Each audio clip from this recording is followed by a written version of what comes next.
يا مسخر الجبال በዱንያ ህይወት ጣፋጭና የተረጋጋ ደስታ የተሞላበት ህይወት መኖር የፈለገ ሰው ዒባዳን በአግባቡ መፈጸም አለበት። ከወንድም ይሁን ከሴት መልካም ስራን የሰራ ሰው وهو مؤمن እርሱ አማኝ ሆኖ ማለት ነው መልካም ስራን የሚሰራ ሰው فلنحيينه حياة طيبة ጥሩ የሆነ መልካም ህይወትን እናኖረዋለን። የዱንያ ህይወታችን ደስታ መረጋጋት የተሞላበት እንዲሆን በጌታ አላህ ህግ ስር የምንመላለስ መሆናችን وسمع يعقوب في شكوى ያለ ዒባዳ የሚኖር ሰው እንደ እንስሳ ነው የሚኖረው። አላህ እነዚያ ያመኑትንና መልካም ስራ የሰሩ ሰዎችን ከስሮቿ የተለያዩ አይነት ጅረቶች የምትፈስባት የሆነችን የጸጋ ገነት ያስገባቸዋል። ወመን አዕረض عن ذكري እኔን ከማስታወስ ሶላት ከመስገድ ቃሌን ቁርአንን ከማንበብ ችላ ብሎ የተወሰው የዞረ ሰው فإن له معيشة ضنكا በዱንያ ህይወቱም ሆነ በቀብር ዓለም ጠባብ የሆነ ህይወትን እናኖረዋለን ያለው። ጠባብ ህይወት ነው የሚኖረው ለሱ። መሬት ከመስፋቷ ጋር ትጠባዋለች። በዱንያ ያግበሰበሰው በአካውንቱ የተቀመጠው ሁሉ ለሱ ጠናዓ አይሆነውም፣ አይረካበትም፣ አይደሰትበትም። ህይወቱን አላህ ጠባብ ያረገዋል። ነገ ደግሞ ወነሕሹሩሁ የውመል ቂያመቲ አዕማ እውር አድርጌ ነው መቀስ ላሂ ሚነ ሸይጣን ረጂም ቢስሚላሂ ረሕማን ረሒም አልሐምዱሊላሂ ረቢል ዓለሚን አሰላቱ ወሰላሙ ዐላ ረሱሊላሂ ሰለላሁ ዐለይሂ ወአሊሂ ወሰለም አማ ባዕዱ ፈሰላሙ ዐለይኩም ወረሕመቱላሂ ወበረካቱሁ።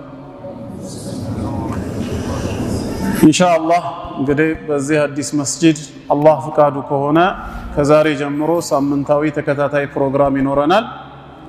ኪታቡን ለእናንተ ስላላስተዋወቅንና እኛም ስላልወሰንን ዛሬ ቦታው ክፍት እንዳይሆን እንዲሁ የተወሰነ ነጥብ ብቻ አንስተን እንተዋወሳለን። ለዛሬ ማንሳት የምፈልገው ርዕስ ፈጣሪ አምላካችንን አላህን የምናመልከው ለምንድነው በሚለው ዙሪያ ይሆናል። لماذا نعبده سبحانه وتعالى ጌታ አላህን የምናመልክበት እሱን ብቻ የምንገዛበት ዋና ምክንያታችን ምንድነው? ይሄ ጥያቄ ሙስሊም ካልሆነ አካል ቢቀርብልን በዚህ ዓለም ላይ የሚመለኩ ብዙ የሐሰት አማልክቶች አሉ። አምላክ ሳይሆኑ አምላክ ተደርገው የተያዙ ማለት ነው። እኛ ሙስሊሞች ግን ጌታ አላህን ብቻ መርጠን እሱን ለማምለክ የፈቀድንበት ዋና ምክንያት ምንድነው ተብለን ብንጠየቅ መልሳችን ምን ይሆናል? በዚህ ጉዳይ ላይስ ቁርአን ምን ያስተምረናል የሚለውን አንዳንድ ነጥቦችን አስታውሳችኋለሁ። ያው ከዛ በፊት ሁላችንም የተፈጠርነው ወደዚህ ምድር ሰው ሆነን የመጣነው አላህን በብቸኝነት ለማምለክ እሱን ለመገዛት። በዚህ ዓለም ላይ እኛ ሰዎች ብቸኛ ፍጥረት አይደለም። ከኛ ውጭ ሌሎች ብዙ ፍጥረታቶች አሉ። በዙሪያችን እኛ የምንተነፍሰውን አየር የሚተነፍሱ እኛ የምንመገበውን ምግብ የሚመገቡ እንስሳቶች አሉ፣ እጽዋቶች አሉ፣ በራሪዎችም አሉ። ሰው ከነዚህ ፍጥረታት በተለየ መልኩ በዚህ ምድር ላይ የተፈጠረበት ዓላማ ምንድነው ከተባለ ከነዚህ ሁሉ የሚለየን አንዱና ዋነኛው ዓላማ ዒባደቱላሂ ዐዘ ወጀል ጌታ አላህን መገዛታችን፣ በሱ ህግና ስርዓት ህይወታችንን መምራት መቻላችን። ቁርአን እንደተናገረው በሱረቱ ዛሪያት 51ኛ ሱራ አንቀጽ 55 እስከ 56 ባለው አዑዙ ቢላሂ ሚነሽ ሸይጣኒ ረጂም ወዘክር ፈኢነ ዚክራ ተንፈዑል ሙእሚኒን አስታውስ ገስጽ ይላል ጌታ አላህ። ያንተ ማስታወስ ወይም መገሰጽ በአላህና በመጨረሻ ቀን ያመኑ ሙእሚኖችን ይጠቅማቸዋልና ይላል። ሰው ረሺ ነውና ሲረሳ፣ ሲሳሳት፣ ሲዘነጋ አማኝ ከሆነ አስታዋሽ ያስፈልገዋልና ሁሌም አስታውስ ነው የሚለው። ከማስታወሻዎቹ ሁሉ በላጩ ትልቁ ቅድሚያ ሊሰጠው የሚገባ የሆነ ሰው መቼም ቢሆን ሊረሳው የማይገባው ለምን እንደተፈጠረ ማወቁ ነውና وما خلقت الجن والإنس إلا ليعبدون سونم هنا أغاننتم أنين ببتشنينت ليجزو أنين ببتشنينت ليعملكو انجي لليلا علامة الفتركواتشهم ነው የሚለው የተፈጠርነው ለዚህ ዓላማ መሆኑን ማወቅ መቻል አለብን አለበዛ የተፈጠርንበትን ዓላማ የማናውቅ የምንዘነጋ ከሆነ ከእንስሳት በምንድን ነው የምንለየው እንደምንበላው ይበላሉ ቅድም እንዳልኳችሁ እኛ ምንጠጣውን ይጠጣሉ እኛ የምንተነፍሰውን አየር ይተነፍሳሉ ማታ ሲደክመን እንደምናርፈው እነሱም ይተኛሉ ጠዋት ሲነጋ ለተለያየ የሥራ ዘርፍ እንደምንሰማራው እነሱም ሥራ ይሰራሉ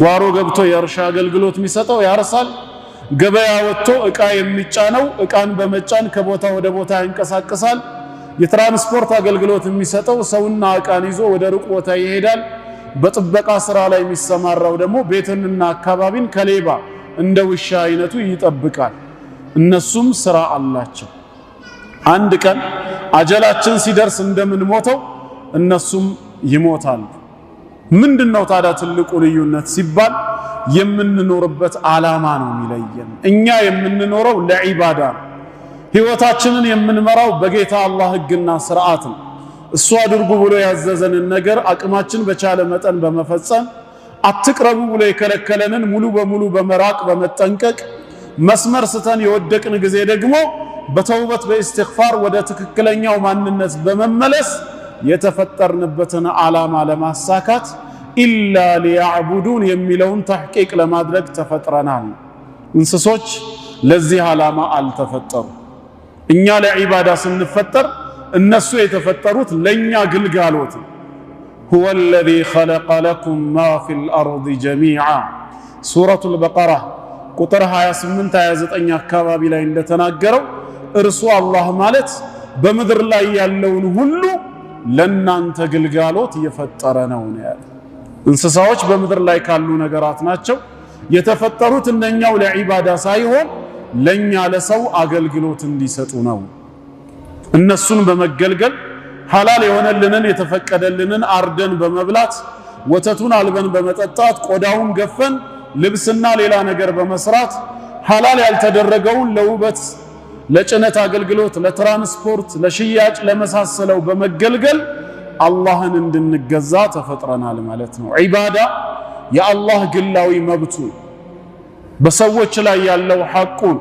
ሙዓዝ ኢብኑ ጀበል ረዲየላሁ ዐንሁ እንደተናገረው كنت ردف رسول الله صلى الله عليه وآله وسلم على حمار በአንድ አህያ ከአላህ መልእክተኛ ጋር አብሬ ሆኜ ከኋላ ተፈናጥጬ ቁጭ ብዬ ሳለ فقال لي يا معاذ أنت معاذ ሆይ አሉኝ قلت لبيك يا رسول الله عليه الصلاة والسلام አቤት አንቱ የአላህ መልእክተኛ ሆይ ሲላቸው قال أتدري ما حق الله على العباد وما حق العباد على الله عز وجل الله በባሪያዎቹ ላይ ያለው መብቱ ምን እንደሆነ ባሪያዎች ደግሞ በአላህ ላይ የሚኖራቸው መብት ምን እንደሆነ ታውቃለህን ሲሉኝ قلت الله ورسوله أعلم اللهና መልእክተኛው የበለጠ ያውቃሉ እኔ አላውቅም ስላቸው قال فإن حق الله على عباده الله በባሪያዎቹ ላይ ያለው መብቱ أن يعبدوه እሱን ሊያመልኩት ነው ዒባዳ አላህ በእኛ ላይ ያለው ምኑ ነው መብቱ ነው ማለት ነው እኛ ደግሞ በጫንቃችን ላይ የተጣለ ግዳጅ ነው እዳ ነው ይሄንን እዳ ዛሬ አላህን በመገዛት እሱን ብቻ በብቸኝነት በማምለክ ልንከፍል ይገባል ማለት ነው አለበዛ አላህን በብቸኝነት በማምለክ ይሄንን እዳችንን ዱንያ ላይ ካልከፈልን ነገ የውሙል ቂያማ ምን ከፍለው በጀሃነም እሳት ጀሃነም እሳትን የሚቋቋም ሰውነት የለንም እንል ከሆነ ዛሬውኑ አላህን በመገዛት ከእዳችን መገላገል ይገባናል ወላ ይሽሪኩ ቢሂ ሸይአ እሱን ሲያመልኩት ደግሞ በሱ አምልኮ ላይ ማንንም ላያጋሩበት ነው ብለው ነገሩት ሲፈጥረን ብቻውን እንደፈጠረን የሲሳይን ጉዳይ ሙሉ ኃላፊነት ወስዶ ብቻውን እንደረዘቀን ስናመልከውም ብቻውን እንድናመልከው ይፈልጋል አጋርን አይሻ በእኛ መፈጠር በሪዝቅ ጉዳይ ላይ ምንም ድርሻ የሌላቸው አካላት አምልኮ ላይ በፍጹም ድርሻ ሊኖራቸው አይገባም። ይሄ አላህ በእኛ ላይ ያለው መብቱ ነው ነው። فإن حق العباد على الله عز وجل መልእክተኛው ቀጠሉና ባሮች ደግሞ በአላህ ላይ የሚኖራቸው መብት አሉ። አላህ ለባሪያዎቹ ከማዘኑ የተነሳ የናንተ መብት ነው ብሎ በራሱ ላይ የደነገገው ማለት ነው። ማንም በአላህ ላይ ህግ ሊያወጣ አይችልም። አላህ ይሄንን ሊያደርግ ዋጅብ ነው በርሱ ላይ፣ ይሄንን ደግሞ ላያደርገው ሐራም ነው ብሎ በአላህ ላይ ማንም ህግ ማውጣት አይችልም። አላህ ግን ለባሮቹ ካለው አዘኔታ ከርህራሄው የተነሳ ለኛ ሊፈጽምልን የፈለገውን ነገር በራሱ ላይ ዋጅብ ያደርጋል፣ የሚፈልገውን በራሱ ላይ ሐራም ያደርጋል። ሊያዝንልን ስለፈቀደና ስለፈለገ ማንም ሳያስገድደው ከተበ ረቡኩም ዐላ ነፍሲሂ ረሕማ ጌታችሁ አምላካችሁ አላህ ለናንተ ያዝንላችሁ ዘንድ እዝነትን ረሕመትን በራሱ ላይ ደነገገ፣ ዋጅብ አደረገ ይላል። ማንም ሳይወጅብበት በሱ ላይ ማለት ነው። በሱ መንገድ ከታገልን ዲኑን የበላይ ለማድረግ ሰበብያውን ካሟላን እኛን ሊረዳን መጀመሪያውኑ ዋጅብ ነው በኔ ላይ ያለው ራሱ ነው። ወካነ ሐቀን ዐለይና ነስሩል ሙእሚኒን በኔ መንገድ የሚታገሉ ሙእሚኖችን መርዳት በኔ ላይ የተገባ ግዳጅ ነው ነው የሚለው። የሚፈልገውን ሐራም ያደርጋል በራሱ ላይ ማድረግ እየቻለ የሰራነውን መልካም ስራ ያለ ምንዳ ላያባክንብን ባልሰራነው ወንጀል እላያችን ላይ ጭኖ ላይጠይቀን ዙልምን አላህ ምን አለ? ኢኒ ሐረምቱ ዙልመ ዐላ ነፍሲ አለ። በራሴ ላይ እርም አድርጌዋለሁ ነው ያለው፣ ማንም ሳያደርግበት ማለት ነው። ስለዚህ የባሮች መብት በአላህ ላይ ሲባል አላህ ለኛ ከማዘኑ የተነሳ የደነገገው ማለት ነው። ምንድነው አሉ መልእክተኛው? አላ ዩዐዚበ መን ላ ዩሽሪኩ ቢሂ ሸይአ በሱ አምልኮ ላይ ማንንም ሳያጋራ በላኢላሃ ኢላላህ እምነቱ በተውሂዱ ላይ እንደ ጸና የሞተ ባሪያውን በእሳት ላይ ቀጣው ነው፣ ጀነት ሊሰጠው ነው። ይሄ የባሮች መብት በአላህ ላይ ነው ብለው ነገሩት ማለት ነው። ስለዚህ ዒባዳ አላህ በእኛ ላይ ያለው መብቱ መሆኑን ከዚህ ሐዲስ በግልጽ እንረዳለን ማለት ነው። በዒባዳ ደስተኛ ህይወት መኖር ይቻላል። የተፈጠርንበትንም አምላካዊ ግዳጅ በአግባቡ መወጣት ይቻላል። ያለ ዒባዳ የሚኖር ሰው እንደ እንስሳ ነው የሚኖረው። አላህ በሱረቱ ሙሐመድ 47ኛው ሱራ አንቀጽ 12 ላይ ኢነላሃ ዩድኺሉ አለዚነ አመኑ ወዐሚሉ ሷሊሓት ጀናትን ተጅሪ ሚን ተሕቲሃ አልአንሃር ይላል። አላህ እነዚያ ያመኑትንና መልካም ሥራ የሰሩ ሰዎችን ከስሮቿ የተለያዩ አይነት ጅረቶች የምትፈስባት የሆነችን የጸጋ ገነት ያስገባቸዋል። ወለዚነ ከፈሩ እነዚያ የካዱት ግን የተመተዑን በምድር ላይ ብቻ ይጠቀማሉ። ወያእኩሉነ ከማ ተእኩሉል አንዓም እንስሳዎች እንደሚበሉት እንደሚመገቡት እነሱም ይበላሉ። ዱንያ ብቻ ነው፣ ሌላ ለውጥ የለም። ነገ የውሙል ቂያማ ግን ወናሩ መትወን ለሁም ለነሱ ማረፊያቸው መመለሻ ሀገራቸው እሳት ነች ይላል። የተፈጠረበትን ዓላማ ያላወቀ አላህን ያልተገዛ ሰው በአኺራ ዕጣ ፈንታው ይሄው ነው ማለት ነው። በዱንያ ህይወት ጣፋጭና የተረጋጋ ደስታ የተሞላበት ህይወት መኖር የፈለገ ሰው ዒባዳን በአግባቡ መፈጸም አለበት። አላህ በሱረቱ ነህል 16ኛ ሱራ አንቀጽ 97 ላይ በግልጽ እንደተናገረው መን ዐሚለ ሷሊሐን ሚን ዘከሪን አው ኡንሳ ከወንድም ይሁን ከሴት መልካም ስራን የሰራ ሰው ወሁወ ሙእሚን እርሱ አማኝ ሆኖ ማለት ነው። መልካም ስራን የሚሰራ ሰው ፈለኑሕየነሁ ሐያተን ጠይባ ጥሩ የሆነ መልካም ህይወትን እናኖረዋለን ያለው። የዱንያ ህይወታችን ደስታ መረጋጋት የተሞላበት እንዲሆን በጌታ አላህ ህግ ስር የምንመላለስ መሆናችን ሸርጥ ነው። አማኞች ሆነን መልካም ስራ መስራት አለብን። ነገ ደግሞ የውሙል ቂያማ ወለነጅዚየነሁም አጅረሁም ቢአሕሰኒ ማ ካኑ ያዕመሉን ይሰሩት ከነበረው በእጥፍ ድርብ በተሻለ መልኩ እመነዳቸዋለሁ ብለዋል።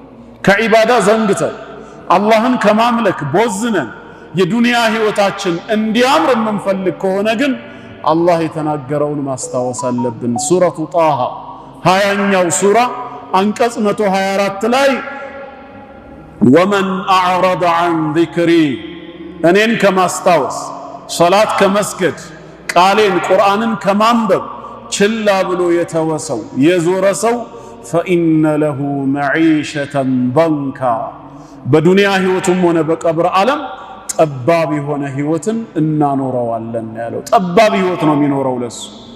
መሬት ከመስፋቷ ጋር ትጠባዋለች።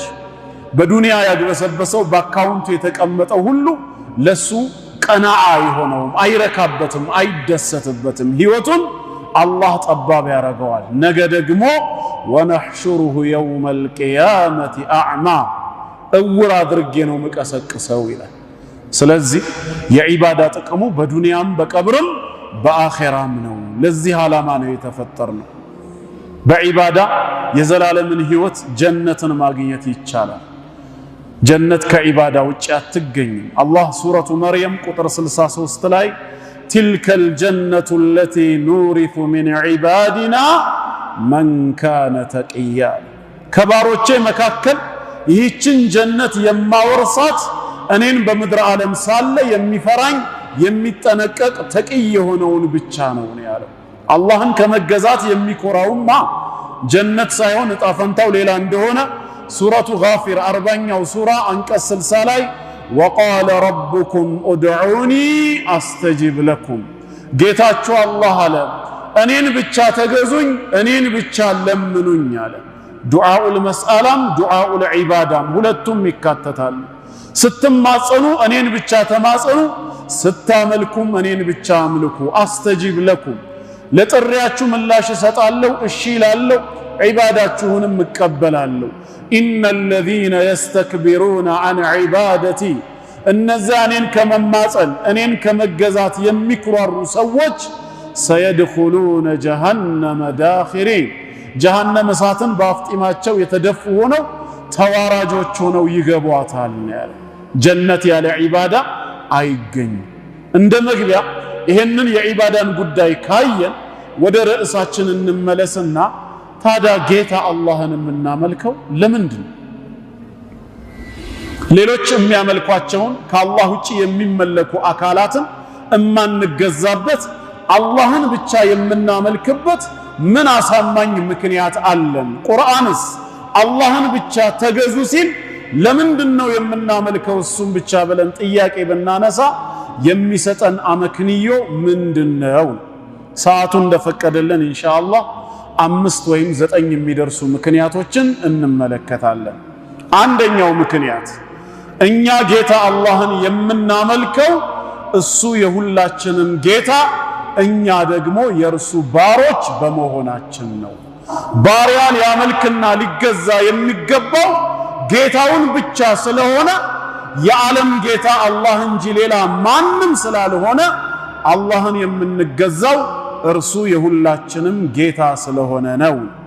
እኛ ደግሞ ባሮቹ ነን። ይህንን በተመለከተ ቁርአን ምን ይላል? ሱረቱ መርየም 19ኛ ሱራ አንቀጽ 88 እስከ 93 ባለው ላይ ወቃሉ ተኸዘ አርረሕማኑ ወለዳ አርረሕማን ልጅን ያዘ ወለደ አሉ። ለቀድ ጂእቱም ሸይአን ኢዳ እጅግም በጣም ከባድ መጥፎ የሆነ ንግግር ይዛችሁ መጣችኋል።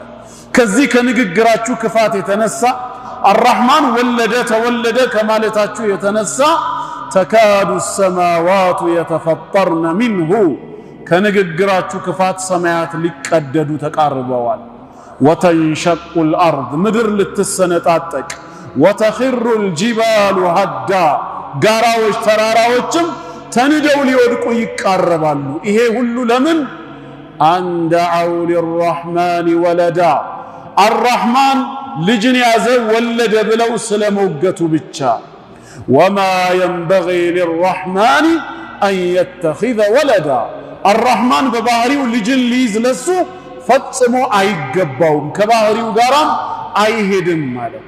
ታዲያ ልጆቹ ካልሆንን ምንድነን ስንል ኢን ኩሉ መን ፊ ሰማዋት ወልአርድ ኢላ አቲ ረሕማን ዓብዳ በሰማያትና በምድር ያለው በጠቅላላ ነገ የውሙል ቂያማ አርረሕማን ዘንድ ባሪያ ሆኖ የሚመጣ እንጂ ሌላ የለም ነው ያለው። በሰማይ እነማን አሉ? መላእክት አሉ። በምድር ማን አለ? ሰዎችም ጅኖችም አሉ። እነዚህ ሁሉ ፍጥረታት አርረሕማን ዘንድ ባሪያ ሆነው የሚመጡ እንጂ ሌላ አይደሉም ነው ያለው። ሁላችንም የእርሱ ምንድነን? ባሮቹ ነን። እኛ ባሪያዎቹ ከሆነን እርሱ ምናችን ነው? ጌታችን ነው። ባሪያ ሊያመልክ የሚገባው ጌታውን ብቻ ነው። በሌላም ስፍራ ሱረቱል አንቢያ 21ኛው ሱራ አንቀጽ 26 ላይ ወቃሉ ተኸዘ አርረሕማኑ ወለዳ አረብ ጣዖታውያን ሙሽሪኮች አላህ መላእክትን ሴት ልጁ አድርጎ ያዛሉ። ሱብሓነ ከእንደዚህ አይነት የጉድለት ባህሪ አላህ ጥራት ይገባው። በል ዒባዱን ሙክረሙን ይልቁኑ መላእክቶች የሱ ልጆች ሳይሆኑ የተከበሩ ባሮቹ ናቸው ነው ያለው። መላእክት ምንድናቸው? የአላህ ልጆች ሳይሆኑ ባሪያዎቹ ናቸው። እርሱ የነሱ ጌታቸው ነው ማለት ነው። ይሄ ከሆነ ባሪያ ማንን ማምለክ አለበት ወደሚለው ጥያቄ ስንመጣ ጌታውን ብቻ ነው ሊያመልክ የሚገባው። ቁርአን በሱረቱል አንከቡት 29ኛው ሱራ አንቀጽ 56 ላይ ያ ዒባዲየ አለዚነ አመኑ እናንተ በኔ ጌትነት ያመናችሁ ባሮቼ ሆይ ኢነ አርዲ ዋሲዐቱን ምድሬ ሰፊ ነችና በየትኛውም የምድር ክፍል ተሰዳችሁ ስትኖሩ ፈኢያየ ፈዕቡዱን እኔን ብቻ ተገዙ አለ። እኔን ብቻ። ለምን? እሱ ምናችን ስለሆነ ጌታችን፣ እኛ ደግሞ ባሮቹ በመሆናችን ምክንያት ማለት ነው። በሱረቱል ሐጅ 22ኛው ሱራ አንቀጽ 77 ላይ ያ አዩሃ አለዚነ አመኑ እናንተ በአላህ ያመናችሁ ሰዎች ሆይ እርከዑ ወስጁዱ ለጌታችሁ አጎንብሱ እንዲሁም ስገዱ፣ ወዕቡዱ ረበኩም ማንን? ጌታችሁንም ተገዙ ነው ያለው። መገዛት ጌታን እንጂ ጌታ ያልሆነን አካል በምንም መልኩ ልናመልከው አይገባም። ወዕቡዱ ረበኩም ወፍዐሉል ኸይረ ለዐለኩም ቱፍሊሑን ትድኑ ዘንዳም መልካም ስራን ስሩ ይላል። አሁን ካቀረብናቸው 5 ወይም 6 ከሚደርሱ የቁርአን አንቀጾች ምን ተረዳን ማለት ነው? አላህን የምናመልክበት አንደኛው ምክንያት እርሱ የሁላችንም ጌታ በመሆኑ እኛ ደግሞ ባሪያዎቹ ስለሆንን ባሪያ መገዛት ያለበት አላህን ነው። አልሐምዱሊላህ ረቢል ዓለሚን ምስጋና በጠቅላላ ለማን ይገባው ነው የሚለው? የዓለማት ጌታ ሙረቢ ተንከባካቢ ለሆነው ለአላህ ነው። እርሱ የዓለማት ጌታ ከሆነ ዓለም በጠቅላላ ደግሞ የእርሱ ምንድነው? ባሪያ። ሊገዛ የሚገባው ይሄ ነው። ከአላህ ውጪ ያለን አካል እንድናመልክ ጥሪ የሚያቀርቡልን ወገኖች ጥያቄ ልንጠይቃቸው ይገባል ማለት ነው። ያ ጌታ ነው ብላችሁ ምሰብኩት እንድናመልከው ምትጋብዙን አካል እናንተ የኔ ባሪያ ናችሁ እኔ የዓለም ጌታ ነኝ ብሎ ሰብኳል ወይ? አዎ ብለው ከተናገሩ መጽሐፉን ክፈቱና አሳዩን ነው። አንድም ቦታ የለም። ከሌለ እናንተ ባሮቼ ናችሁ ካላለን ወይ እኔ የዓለም ጌታ ነኝ ብሎ ካላስተዋወቀ በምን መልኩ ነው የምንገዛው ታዲያ? እሱ አላህንማ የምናመልክበት አንዱ ምክንያት እርሱ የዓለማት ጌታ ነው፣ እኛ የእርሱ ባሮች ነን። ባሮቼ ሆይ ተገዙኝ ስላለ ነው። ይሄ አንደኛው ምክንያታችን ነው። ግልጽ ነው ወንድሞች፣ ተግባብተናል። ሁለተኛ አምላካችንን አላህን እርሱን ብቻ የምንገዛው እርሱን ብቻ የምናመልከው ለምንድን ነው ከተባለ ሊአነሁ ኻሊቁና ብቸኛው ፈጣሪያችን እርሱ ብቻ ስለሆነ ነው። እኛን ካለመኖር ወደ መኖር ያመጣን ህይወትን የለገሰን የፈጠረን አስገኝ ፈጣሪያችን እርሱ ብቻ ነው። ከአላህ ውጪ ሰውንም ጅንንም መልአክንም ዓለምን ፈጥር ያለው ብሎ በግልጽ የተናገረ ማንም የለም። እኔ ብሎ አላህ የሚመለከው የዓለማት ፈጣሪ ስለሆነ ነው።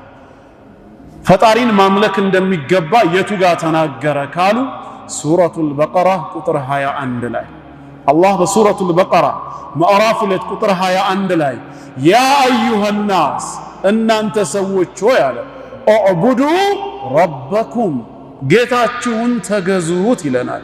የትኛው ጌታ ብለን ስንጠይቅ አለዚ ኸለቀኩም ያ እናንተ የፈጠረ የሆነው አለ። አምልኮ የሚገባው መፍጠርና ማስገኘት የቻለው ነው። እናንተን ብቻ ሳይሆን ወለዚነ ሚን ቀብሊኩም እነዚያን ከናንተ በፊት የነበሩትን ወላጆቻችሁን አያት ቅማያት እስከ አደም አለይሂ ሰላም ድረስ ያሉትን የፈጠረውን ጌታ ተገዙት። ዒባዳ የሚገባው ይሄ ፈጣሪ ብቻ ነው። ለዓለኩም ተተቁን ይሄን ጌታ ትጠነቀቁ ትፈሩ ዘንድ አለ። ልንገዛ የሚገባው የፈጠረንን ያስገኘንን ነው። በሌላም ስፍራ ምን ይላል? ሱረቱል አንዓም ምዕራፍ 6 ቁጥር 102 ላይ ዛሊኩሙላሁ ረቡኩም ይሃችሁ የናንተ ጌታችሁ አላህ ብቻ ነው። ላኢላሃ ኢላሁ ከሱ በስተቀርም በእውነት የሚመለክ ሌላ አምላክ የለም። ኻሊቁ ኩሊ ሸይ የሁሉ ነገር ፈጣሪ ነውና ፈዕቡዱሁ ስለዚህም ተገዙታል። ስለምኑ? የሁሉ ነገር ፈጣሪ በመሆኑ መፍጠር የሚችል ነው ሊመለክ የሚገባው። ወሁወ ዐላ ኩሊ ሸይኢን ወኪል በሁሉ ነገር ላይ ዋቢ ተጠሪ ብቸኛ ወኪል እርሱ ነውና ይላል። ያልፈጠረ አካል ታዳ ከፈጠረ ጋር ይስተካከላል እንዴ? ይመለካል? በፍጹም። ሱረቱ ናህል 16ኛው ሱራ አንቀጽ 17 ላይ አፈመን የኽሉቁ ከመን ላ የኽሉቅ የሚፈጥር እንደማይፈጥር ነው እንዴ አለ። ይስተካከላሉን? በፍጹም። አፈላ ተዘከሩ ትንሽ እንኳ አትገሰጹ አታስተውሉም ማለት። ታዲያ ከአላህ ውጭ ያለን አካል ጌታ ነው ያድናል ኑ እመኑ ተብለን ስንሰበክ ይሄ የምትሰብኩት አካል እኔ ዓለማትን ፈጥሬያለሁ ብሏል ወይ? እናንተ የኔ ፍጡሮች ናችሁ ብሏል ወይ? አላለም። መጽሐፉም ላይ የለም። ለምንድን ነው የምናመልከው ታዲያ? ጌታ አላህንማ የምንገዛው ዓለማትን የፈጠረ እሱ ብቻ ስለሆነ ነው። አላሁ ኻሊቁ ኩሊ ሸይ የሁሉ ነገር ፈጣሪ አላህ ነው። መገዛት ያለብን አለዚ ኸለቀኩም ያ የፈጠራችሁን ነው። እንዴት ያልፈጠረኝን የኔ ጌታ የኔ የግል አዳኝ አድርጌ ልገዛው እንዴት እችላለሁ? ማይሆን ነገር ነው። እስቲ ያ ጌታ እኔ ዓለምን ፈጥሬያለሁ ብሎ ይናገር። የለማ መጽሐፉ ላይ። አላህን የምናመልክበት ሌላው ሁለተኛው ምክንያት እርሱ የሁሉ ነገር ፈጣሪ በመሆኑ ነው። ግልጽ ነው? ተግባብተናል? ሶስተኛ ምክንያት አምላካችንን አላህን ብቻ የምንገዛው እርሱን ብቻ የምናመልከው ለምንድን ነው ከተባለ ሪዝቅ በጠቅላላ በሱ እጅ በመሆኑ ነው። ሰዎች በህይወት ለመኖር የሚያስችላቸው አንዱና ዋነኛው ምንድነው? ሲሳይ። ሳይበሉ ሳይጠጡ ሳይተነፍሱ በፍጹም በህይወት መኖር አይቻልም። ይሄንን ሪዝቅ ከአላህ ሌላ ኃላፊነትን ወስዶ ዓለምን የሚረዝቅ እስካሁን ድረስ ታይቶ ተሰምቶም ይታወቃል? ሀታ ከአላህ ውጭ ጌታ ነው ያድናል ብለው የሚሰብኩትን አካል እንኳን ሁሌም ጌታ ነው ከማለት ውጭ ሪዝቅ ይሰጣል ሲሉ አንድ ቀንም ተሰምተው አያውቁ። እንዴት አድርጉ? እሱም እኔ ረዛቅ ነኝ አላለም። ሲለመንም ዒሳ ሆይ ረዝቀን የሚል ሙስሊም ያልሆነ ሰው ሰምታችሁ ታውቃላችሁ? ጌታ ነው ያድናል ከማለት ውጭ ሌላ ምንም ስብከት ሰምተንም አናውቅ። ሪዝቅ በማን እጅ ነው? በጌታ አላህ እጅ ከሆነ የማይረዝቀውን አካል ምን ብለን ነው የምናመልከው? ምን ብለን ነው ጌታ አድርገን የምንይዘው? አላህ የሚመለከው ሪዝቅ በሱ እጅ ብቻ ስለሆነ ነው። ይሄንን ራሱ ነው የሚነግረን ጌታችን። የቱ ጋር? ሱረቱል አንከቡት 29ኛው ሱራ አንቀጽ 17 ላይ አረብ ጣዖታውያኖችን ምን አላቸው? ኢነማ ተዕቡዱነ ሚን ዱኒላሂ አውሳና እነዚያ ከአላህ ሌላ የምትገዟቸው በጠቅላላ ጣዖታት ናቸው ነው የሚለው። አምልኮ አይገባቸውም። ወተኽሉቁነ ኢፍካ ውሸትንም ትቀጥፋላችሁ። ኢነ ለዚነ ተዕቡዱነ ሚን ዱኒላህ ይላል። አልመሲህንም ይጨምራል። እነዚያ ከአላህ ሌላ የምትገዟቸው የምታመልኳቸው አካላት ላ የምሊኩነ ለኩም ሪዝቃ ሲሳይን ለእናንተ በፍጹም አይችሉም ያለው። አዎ አይችሉም። እናንተም ለምናችሁ አታውቁም፣ እሱም እኔ ነኝ ረዛቅ ብሎ ተናግሮ አያውቅም።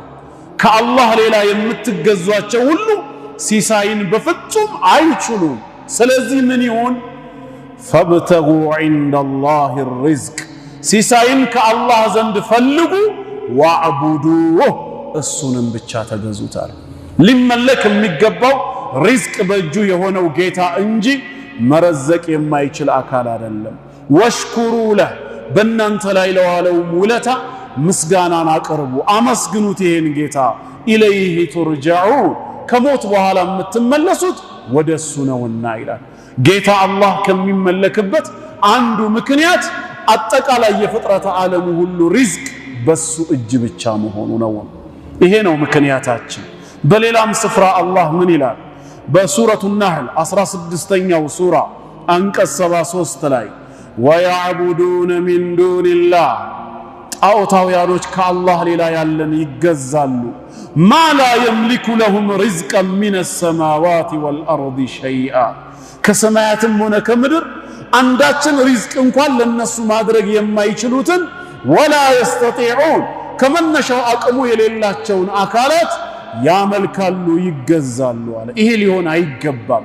ሪዝቃችንን ኃላፊነት ወስዶ ያልሰጠን ያልረዘቀን አካል ልናመልካው አይገባም። እኛ ማምለክ ያለብን በሰላሙም በጦርነቱም ወቅት የሚረዝቀን ከጦርነትም ሰላም ነጃ የሚለንን ነው። በሱረቱ ቁረይሽ ላይ እንደተነገረው የመጨረሻዎቹ 3ኛና 4ኛ አየት ላይ ፈልያዕቡዱ ረብ ሃዘል በይት የዚህን ቤት የመካንም የካዕባንም ጌታ አላህን ይገዙ። እሱ ማለት አለዚ አጥዓመሁም ሚን ጁዕ ከረሃብ የመገባቸው ወአመነሁም ሚን ኸውፍ ከፍርሃት ደግሞ ሰላምና ደህንነትን ያጎናጸፋቸው የሆነውን ጌታ ይላል።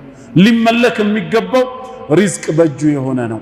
የማይችል አካል ሪዝቅን በምን መልኩ ነው ልናመልክ የሚገባው? አይሆንም።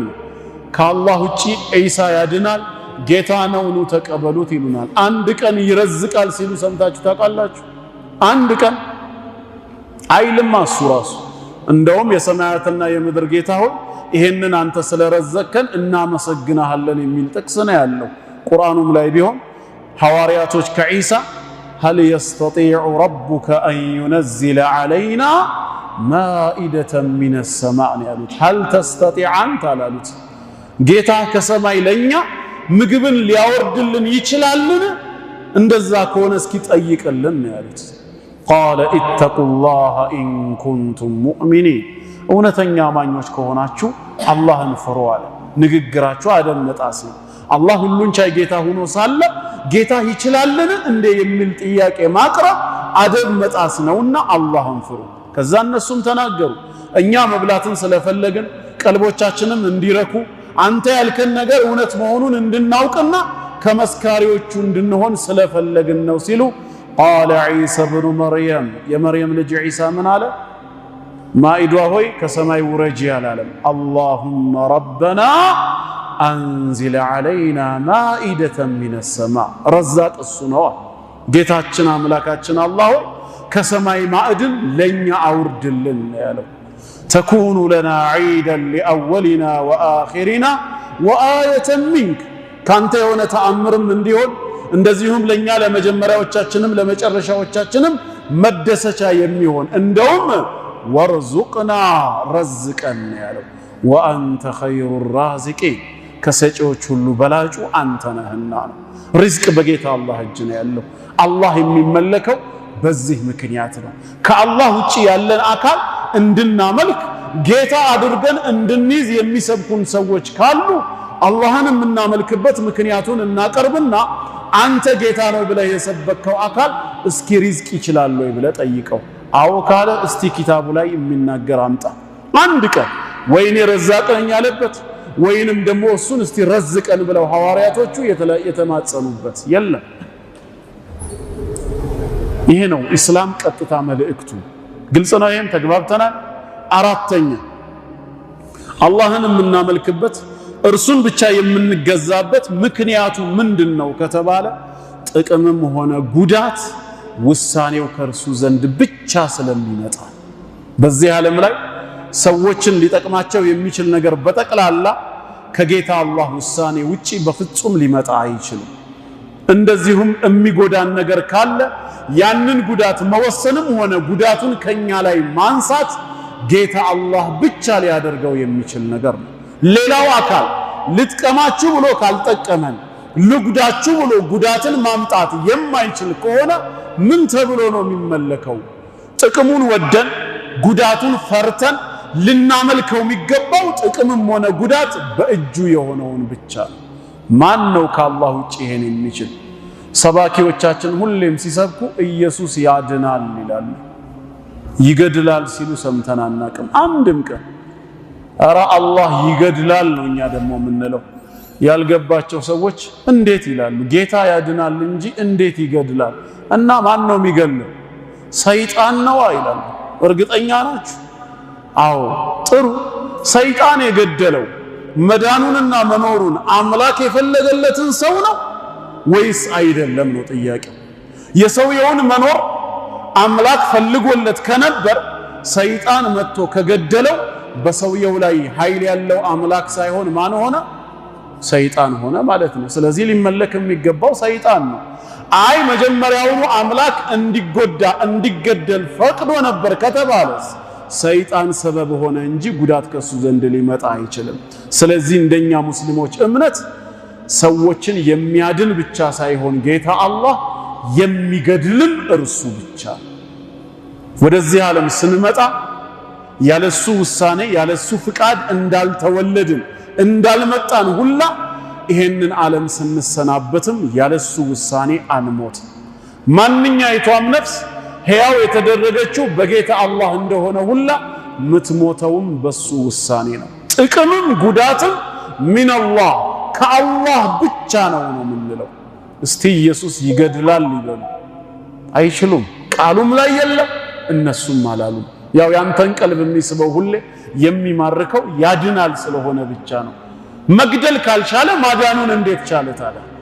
ይገድላል። የኛ ጌታ ግን ራሱ እንደነገረ هو الذي يحيي ويميت ሕያው ያደርጋል ይገድላልም ነው። ማዳን ሕያው ማድረግ ብቻ ሳይሆን መግደልም የሱ ስልጣን ነው። ጥቅምም ጉዳትም ከሱ ዘንድ ብቻ ነው። ምን ይላል ይሄ ጌታ ስለዚህ ጉዳይ ሲነግረን? በሱረቱል ማኢዳ ቁጥር 76 ላይ አምስተኛው ሱራ ቁጥር 76 ቁል ካዲያኖችን በሏቸው ይላል አተዕቡዱነ ሚን ዱንላህ ከአላህ ሌላ ያሉትን ትገዛላችሁ እንዴ? ማላ የምሊኩ ለኩም በረን ወላ ነፍዓ ለናንተ ጉዳትንም ጥቅምንም የማይችሉ አለ። ምን ማለት ነው? ጉዳት ደርሶባችሁ ያን ጉዳት ሊያነሱ ሊገልጹላችሁ ወይ ጉዳትን በእናንተ ላይ ሊወስኑ እንዲሁም ጥቅምን ወስነው ሊያመጡላችሁ ወይ ደግሞ በእናንተ ላይ ጥቅምን ሊያስቀሩባችሁ የማይችሉ አካላትን እንዴት ትገዛላችሁ በላቸው።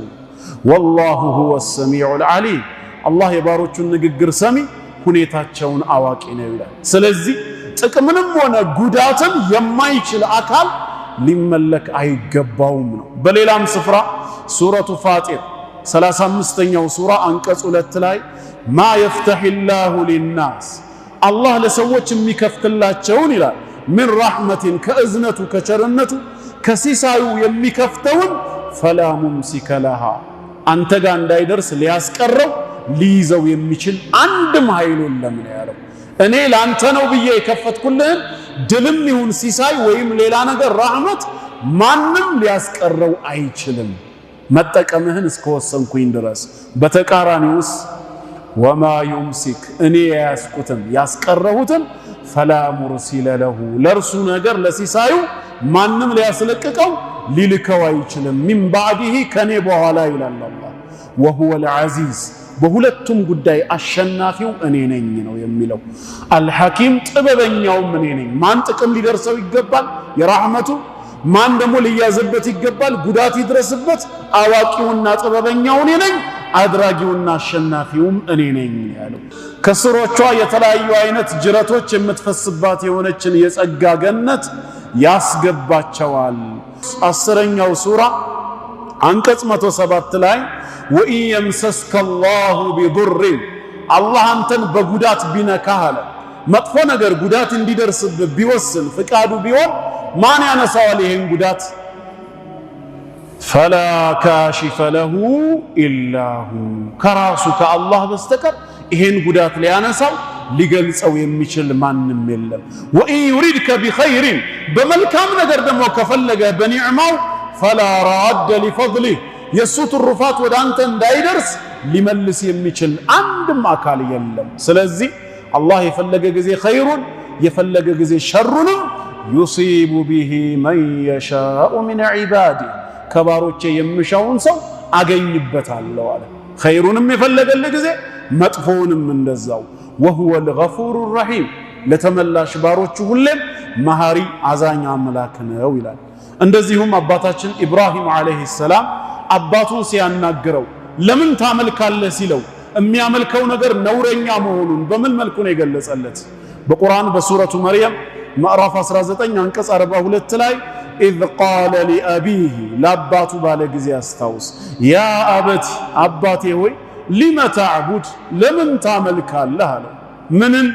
ማ ላ የስመዕ ብትጣራው የማይሰማ ወላ ዩብሲር የፈለከውን ነገር ብታደርግ ሊያየህ ሊመለከት የማይችል ወላ ዩግኒ ዐንከ ሸይአ ካንተ ምንም ሊያብቃቃህ የማይችል ጉዳትን አይከላከል ወይ ጥቅምን አያመጣ። ይሄን ማድረግ ያልቻለን ለምን ትገዛለህ ካለው ኢብራሂም ሲገዛው የነበረው አምላክ ምን አይነት አምላክ ነበር ማለት ነው? የሚሰማ የሚያይ ከፈለገው ነገር ሊያብቃቃ የሚችል ነበር። የኢብራሂም አምላክም እንደዛውማ ቢሆን ኖሮ አባቱ መልሱን ይሰጠው ነበር። አንተስ የምትገዛው መቼ ይሰማል መቼ ያያል ይለው ነበር። እኛ ዛሬ የምንገዛው የማንን አምላክ ነው? ኢብራሂም ዓለይሂ ሰላም ሲያመልከው የነበረውን አምላክ ነው። ይሄ ነው መልእክቱ ማለት ነው። እንደዚሁም አብዱላህ ኢብኑ አባስም ነቢያችን ዓለይሂ ሰላቱ ወሰላም ሲያስተምሩት ምንድን ነው ያሉት? አንተ ልጅ ሆይ የአላህን ሕግ ጠብቅ፣ አላህ ይጠብቅሃል። ሁሌም ሕጉን ጠብቅ፣ ከፊት ለፊቱ ታገኘዋለህ። በጠየቅ ጊዜ አላህን ብቻ ጠይቅ። እንደዚሁም ደግሞ በምትማጸን ሰዓት አላህን ብቻ ተማጸን፣ እገዛን ስትጠይቅ በአላህ ብቻ ተገዛ አሉትና አንድ ነገር ምን አሉት? ወዕለም እወቅ አሉት። አነል ኡመተ ለው እጅተመዐት ዐላ አን የንፈዑከ ቢሸይ ህዝቦች ሁሉ ተሰባስበው አንተን በአንዳች ነገር እንጥቀምህ ቢሉ ለም የንፈዑከ ኢላ ቢሸይኢን ቀድ ከተበሁ ላሁ ለክ አላህ ላንተ ይሁን በነሱ ሰበብ ተጠቀም ብሎ የጻፈልህን ካልሆነ በቀር ህዝቦች ስለተሰባሰቡ ብቻ ምን ሊያረጉ አይችሉም? ሊጠቅሙ አይችሉም። ውሳኔ ከላይ መምጣት አለበት። ጥቅም የሱ ነው። የታችኛው ምንድነው? ሰበብ ነው። በዛው ተቃራኒ ለው እጅተመዐት ዐላ አን የድሩከ ቢሸይ በአንዳች ነገር ሊጎዱ ቢሰባሰቡስ ተንኮላቸው፣ ሴራቸው፣ ፓርላማቸው ለን የድሩከ ኢላ ቢሸይኢን ቀድ ከተበሁ ላሁ ዐለይክ አላህ በአንተ ላይ በእነሱ ሰበብ ጉዳቱ ይድረስብህ ብሎ የጻፈብህ ካልሆነ በቀር የነሱ ተንኮል የነሱ ሴራ በፍጹም ሊጎዳህ አይችልም። ጉዳትም ጥቅምም ባዕደ ኢዝኒሂ ዐዘ ወጀል ከሱ ፍቃድ በኋላ ነው የሚመጣው። ተግባባ? ለዚህ ነው ቁል ለን ዩሲበና ኢላ ማ ዱቢረ ለና ነው አይደለም። ኢላ ጨርሱት እንጂ ማ ከተበ ላሁ ለና አላህ ለእኛ የጻፈው ድል ወይ በእኛ ላይ የጻፈው ውርደት ካልሆነ በቀር ለን ዩሲበና አያገኘንም ነው። ከላይ ማ አሳበ ሚን ሙሲበትን ፊል አርድ ወላ ፊ አንፉሲኩም ምድር ላይ በነፍሶቻችሁም ይሁን በመከራ ምንም ያገኛችሁ ነገር የለም ኢላ ፊ ኪታቢን ያ ያገኛችሁ ነገር እናንተን ያገኛችሁ ዘንድ ቀድሜ መጽሐፍ ላይ ያሰፈርኩት ቢሆን እንጂ ነው ያለው። ይሄ ነው የምናመልከው ጌታ። ጥቅምም ጉዳትም ከሱ ዘንድ ነው የሚመጣው። እናንተ ጌታ ነው ያድናችኋል ብላችሁ የምትሰብኩን አካል ጥቅምም ጉዳትም ከኔ ነው ብሎ አልተናገረ በመጽሐፉ ላይ። ምን ሊያረግልን ነው የምናመልከው ታዲያ? ጌታችን ግን ሊጠቅመንም ጥቅሙንም ሊያስቀርብን ሊጎዳንም ጉዳትንም ሊያነሳልን የሚችል አምላክ በመሆኑ ይመለካል። ይሄ ነው ቁም ነገሩ። ግልጽ ነው ወንድሞች። አምስተኛ አላህን የምናመልክበት ሌላው ምክንያቱ ምንድነው? ነገ በዕለተ ትንሣኤ ያመኑ ባሮቹን በጀነት የካዱትን ደግሞ በክህደታቸው ሰበብ በጀሃነም የሚመነዳው ብቸኛው ፈራጅ እሱ ስለሆነ ነው። ከጌታ አላህ ውጪ በባሮቹ ላይ የሚፈርድ የለም። እናንተ ሙስሊሞች ክርስቶስ ኢየሱስ በመጨረሻው ዘመን ሊፈርድ እንደሚመጣ ታምናላችሁ ይሉናል። ታምናላችሁ እንደ እናንተ ሙስሊሞች ንገሩኝ። ዝም ያላችሁ ታምናላችሁ ማለት ነው። እኛ ከጌታ አላህ ውጪ የሚፈርድ አለ ብለን አናምን፣ ሊኖርም አይችልም፣ ሎጂክም አይደለም። እንዴት ነው ዒሳ አለይሂ ሰላም በእኛ ላይ የሚፈርደው? ለምን አይፈርድም ካሏችሁስ፣ የማይፈርድበት አንዱና ዋነኛው ምክንያት ህግን አልደነገገማ። ባልደነገገው ህግ ባላወጣው ሸሪዓ ይሄን አድርጉ ብሎ ሳያዘን ይሄን አትቅረቡ ብሎ ሳይከለክለን ነገ የውሙል ቂያማ ምን ብሎ ነው የሚፈርደው? ዋጂብ ያደረገብን ነገር አለ? ሐራም ያደረገብን ነገር አለ? የለም። ህጌን የታረጋችሁ ብሎ ነገ ሊጠይቀን አይችልም። በእኛ ላይ የመፍረድ ስልጣን ያለው ሸርዓን ወዐቅለን ህግን ማውጣት የሚችለው ብቻ ነው። እሱ ደግሞ ጌታ አላህ ነው። በቀን 5 ስገዱ ብሎ አዞናል። ረመዳንን ጾሙ ብሎናል። ሐጅና ዘካን ፈጽሙ ብሎናል። ኸምር፣ ዚና፣ ውሸት፣ ስርቆት የመሳሰሉት ሐራም ናቸው ራቁ ብሎ ደንግጎልናል። ነቢያትን ልኮልናል። ነገ የውሙል ቂያማ ማዛ አጀብቱሙል ሙርሰሊን የላኩላችሁን መልእክተኞች ምን ምላሽ ሰጣችሁ ሊጠይቀን ይገባል። ስገዱ ካልኳችሁ ምን ያህሉን ፈጸማችሁ? ምን ያህሉን አጎደላችሁ? ለምን አትቅረቡ ካልኳችሁ ነገር ምን ያህሉን ተጠነቀቃችሁ? ምን ያህሉን ተዳፈራችሁ? እንዴት ብሎ ቢጠይቀን ይሄ ነው ትክክለኛው ሎጂክ። የፈጠረንም የረዘቀንም ህግ ያወጣልንም እሱ ነው። ዒሳ አለይሂ ሰላም በመጨረሻው ዘመን ወደዚህ ምድር መጥቶ እኛ ላይ የሚፈርደው ምን አዘዘን? ምን ከለከለን? መሰለን ምን ብሎ ነው የሚፈርድብኝ? እኔ አልሰገድክም ብሎ ባልሰግድ እንኳን ራሱ እሱ ነው እንዲያዘዘኝ እንድሰግድ። ከፈለገ ሊምረኝ ከፈለገ ሊቀጣኝ የሚችለው የሶላቱ ባለቤት ነው። ስገድ ብሎ ያዘዘኝ አካል ነው። የታረከው ሰላቴን ብሎ የሚጠይቀኝ እሱ ነው። ተግባባ? ወለቱስአሉነ የውመኢዝን አኒ ነዒም ያለው የጸጋው ባለቤት ራሱ ነው የሚጠይቀው። ጸጋውን ያልሰጠኝ አካል የጸጋ ኒዕማዎችን ዘርዝሮ ምን አረክበት ብሎ ሊጠይቀኝ አይችልም። ፍርድም የጌታ አላህ ነው። ባሮቹ እኛ ነን። ነቢያትን የላከው እሱ ነው። ህግን ያወጣው የደነገገው እሱ ነው። የሚፈርደው ግን ዒሳ ነው። ምንኛ ነው ሎጂኩ? እንዴት ሆኖ ነው ዒሳ የሚፈርደው? ማን ሰላት ይስገድ አይስገድ፣ ማን ዑዝር ይኑረው አይኑረው፣ ማን በወንጀል ይዘፈቅ አይዘፈቅ፣ ከወንጀል በኋላ ማን ተውበት ያደርግ አያደርግ የታውቆ እንዴትስ ሊፈርድ ይችላል? ሎጂካሊ አያስኬድም። ተግባባ?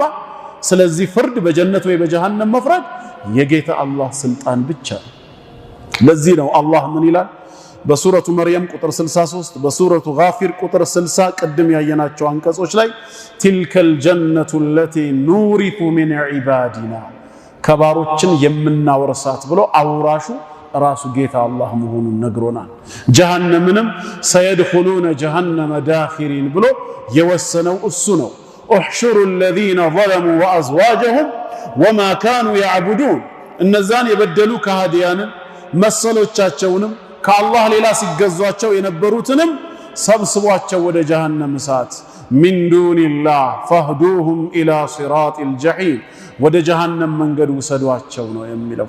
ስለዚህ ወንድሞች ያው ሰዓት ስለሌለን ነው በጥቅሉ እነዚህ 5 ምክንያቶች ጌታ አላህን በዚህ ምድር ላይ የምናመልክበት ዋና ምክንያቶች ናቸው። ከአላህ ውጭ እንድናመልክ ከአላህ ውጭ ሌላ አካል ጌታና አዳኝ አድርገን እንድንይዝ ስብከት የሚቀርብልን ከሆነ ሌላ ክርክር ውስጥ ሳንገባ በነፃነት ይሄንኑ መጠየቅ ይቻላል። እኛ አላህን የምናመልከው ሁሉንም ዓለማት የፈጠረ እርሱ በመሆኑ ነው። እናንተ ጌታ ነው የምትሉት አካል ዓለምን ፈጥሬያለሁ ብለዋል ወይ? እስቲ ካለ አሳዩን። ጌታ አላህን የምናመልከው ብቸኛው ረዛቃችን እሱ በመሆኑ ነው። ከአላህ ውጭ እንድናመልክ የምትጠሩት አካል እስቲ የቱ ጋር ነው ሪዝቅ በኔ እጅ ነው ወይ እኔ ረዛቅ ነኝ ያለበት? አምጡና አሳዩን። አላህን የምናመልከው ጥቅምም ጉዳትም እሱ ዘንድ ብቻ ስለሆነ ነው። ይሄንን ማድረግ ይችላል እናንተ ጌታ የምትሉት? አዎ እችላለሁ ብሎ ስለራሱ ተናግሯል። ካለ የቱ ጋር? ስለዚህ አላህ በብቸኝነት ሊመለክ የሚገባው በቂ ምክንያት መሆኑን ከጌታ አላህ ቃል ከራሱ ማየት ይቻላል። ስለዚህ አላህን በብቸኝነት አምልከው በዒባዳ ላይ ጸንተው ሙስሊም ሆነው ከሚሞቱ መልካም ባሮቹ አላህ ያደርገን። እስልምናችን ላይ ልንጸና ይገባል። ተውሂዳችንን በአግባቡ ማወቅ አለብን።